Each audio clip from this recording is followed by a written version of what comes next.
Assalamualaikum warahmatullahi wabarakatuh. Halo teman-teman Republik Investor. Apa kabarnya nih? Semoga selalu dalam keadaan sehat. Lama gak berjumpa nih kita dalam kondisi beberapa pekan terakhir ini. Bersama saya Ditya Rizky Bahari yang akan membahas terkait dengan isu-isu pajak terkini ya teman-teman semua. Dan juga update peraturan, berita, dan lain sebagainya. Dan pada kesempatan kali ini saya akan membahas terkait dengan aturan regulasi baru yang diterbitkan oleh pemerintah ya. Dalam hal ini peraturan yaitu undang-undang nih teman-teman semua, di mana kategorinya termasuk derajat yang paling tinggi ya karena undang-undang itu ya gitu ya. Jadi undang-undang ini namanya Undang-Undang HPP teman-teman semua. Undang-undang harmonisasi peraturan perpajakan atau biasa kita singkat dengan Undang-Undang HPP teman-teman. Bukan PHP ya, tapi HPP ya teman-teman. Bukan juga harga pokok penjualan. Itu hanya ya buat pengingat aja lah HPP gitu ya. Jadi kita singkat HPP gitu. Oke, di penghujung akhir tahun ini banyak sekali ya isu-isu perpajakan, khususnya baik itu orang pribadi maupun badan ya. Yang kita tahu biasanya kantor pajak nih sangat gencar di akhir tahun gitu ya, atau di 3 bulan terakhir gitu ya, karena biasanya akan mengejar target-target gitu ya, atau sumber-sumber yang biasa menjadi penentu penerimaan pajak atau penerimaan negara gitu ya. Baik, teman-teman, seperti yang saya sampaikan tadi, kalau kita akan membahas terkait dengan undang-undang yang baru ya teman-teman, yaitu Undang-Undang HPP, di mana undang-undang ini yaitu nomor 7 ya tahun 2021, yang teman-teman bisa lihat di sini itu di-sign ya oleh Bapak Presiden ya, Bapak Joko Widodo, yang disahkan di Jakarta pada tanggal 29 Oktober 2021, kemudian diundangkan di tanggal 29 juga Oktober 2021. Oke. Halamannya ada 224 halaman ya. Jadi teman-teman mungkin nanti bisa saya share di link, ataupun teman-teman bisa kontak tim di Republik Investor atau kontak saya sendiri di Aditya ya. Mungkin teman-teman bergabung di grup WhatsApp ataupun bisa chat admin di Instagram gitu ya, untuk mendapatkan slide ataupun Undang-Undang Nomor 7 tahun 2021 terkait dengan Undang-Undang HPP ini ya teman-teman. Oke, Undang-Undang HPP ini memang memiliki semangat untuk membangun sistem perpajakan yang adil, sehat, dan efektif gitu ya. Dilansir dari web Kementerian Keuangan ya, kita dapatkan bahwa pencapaian target Indonesia 2045, di mana 2045 itu menunjukkan 100 tahun ya teman-teman, dari atau semenjak dari kemerdekaan kita ya 1945, di mana hal-hal tersebut memerlukan penguatan reformasi secara struktural gitu ya. Kemudian ini ya biasa demografi, di mana waktu itu ya Bu Menteri kita juga menyampaikan terkait dengan faktor demografi ini menjadi peluang pembangunan, kemudian ada bonus demografi gitu ya. Ini ya penting sih, cuma kalau teman-teman mau baca lebih spesifik gitu ya, lebih mendalam silakan gitu ya. Tapi pada kesempatan kali ini ya saya akan membahas poin-poin yang ada atau diatur dalam undang-undang HPP ini gitu ya. Kemudian urgensinya apa sih terkait dengan reformasi perpajakan gitu ya, agar basis pajaknya makin menguat dan merata gitu. Jadi semangatnya adalah ketika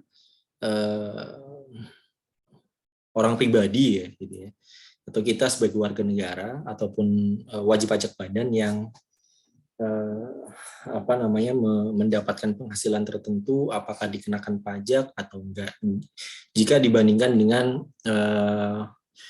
masyarakat atau warga negara yang mungkin penghasilannya fantastis gitu ya.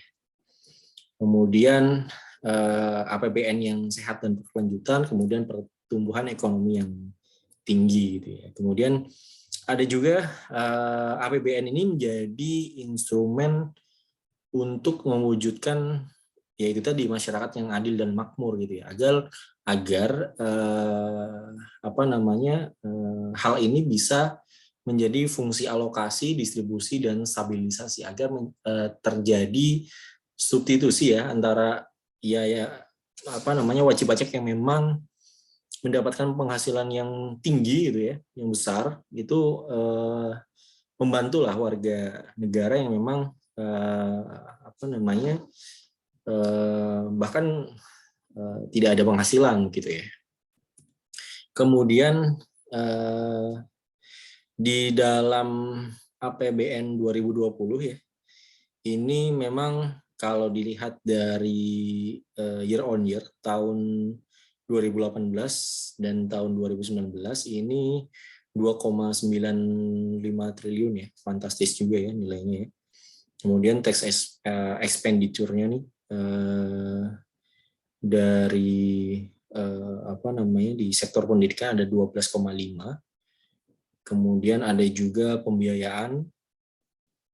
Ini ada untuk pendidikan, penelitian, kebudayaan gitu ya. Kemudian bisa perdalam sendiri gitu ya untuk anggaran dalam APBN. Kemudian anggaran dalam kesehatan juga ada alokasinya untuk jasa kesehatan, industri farmasi, obat gitu ya. Kemudian dana desa juga ada di sini, santunan kematian dan sebagainya. Kemudian ada bidang pertanian, ini seluruh realisasi untuk seluruh bidang ya teman-teman semua ya. Kemudian penerimaan pajak dari sisi APBN juga mensupport untuk bidang UMKM ya. Gitu ya. Jadi ini proporsinya ya atau distribusinya yang dialirkan ke UMKM. Oke. Ini poin pentingnya ya teman-teman, yaitu substansi reformasi perpajakan. Ini masih RUU, tapi slide ini masih terkonfirmasi ya teman-teman, kalau memang isi atau muatan dari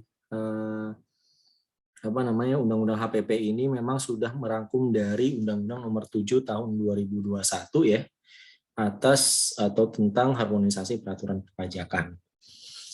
Di mana yang pertama asas dari terbitnya Undang-Undang HPP ini yaitu memiliki asas ada 6 poin ya: keadilan, kesederhanaan, efisiensi, kepastian hukum, kemanfaatan kepentingan nasional, dan poin keduanya yaitu tujuan diterbitkannya undang-undang ini yaitu meningkatkan pertumbuhan penduduk secara cepat ya, agar pemulihan perekonomian di Indonesia semakin cepat juga, semakin pulih gitu ya, akibat diterpa pandemi dari 2020 ya, awal ya kalau nggak salah Februari atau Maret ya.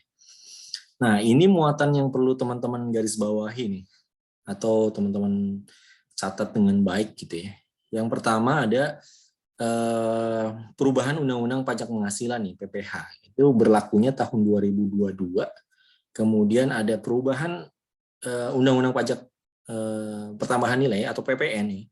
Ini berlakunya 1 April ya teman-teman 2022 ya. Kemudian ada perubahan Undang-Undang KUP, berlakunya ini mulai tanggal diundangkan. Jadi mulai tanggal diundangkan artinya tanggal 29 Oktober 2021 ya. Kemudian ada program pengungkapan sukarela nih, atau orang-orang biasa menyebut teks amnesti jilid 2, walaupun ini bukan ya teman-teman. Ini berlakunya 1 Januari ya sampai dengan 30 Juni 2022. Kemudian ada pajak karbon nih, pajak karbon dipajakin nih teman-teman. Jadi asap karbon atau bahkan nantinya bisa jadi asap knalpot kendaraan ini juga bisa jadi dipajakin ya. Oke, yang terakhir ada perubahan Undang-Undang Cukai ya. Ini berlaku mulai tanggal diundangkan. Artinya sama dengan KUP tadi. Perubahan itu berlaku tanggal 29 Oktober 2021. Ini muatan-muatan yang berlaku dalam Undang-Undang Nomor 7 Tahun 2021 tentang Undang-Undang Harmonisasi Peraturan Perpajakan, teman-teman semua. Oke, itu yang bisa saya sampaikan untuk video-video berikutnya. Untuk pembahasan poin akan saya bahas di video selanjutnya ya. Jadi tetap stay tune bersama sama channel Rabobi Investor. Sampai ketemu di lain kesempatan di video selanjutnya. Saya Ditya, terima kasih. Assalamualaikum warahmatullahi wabarakatuh.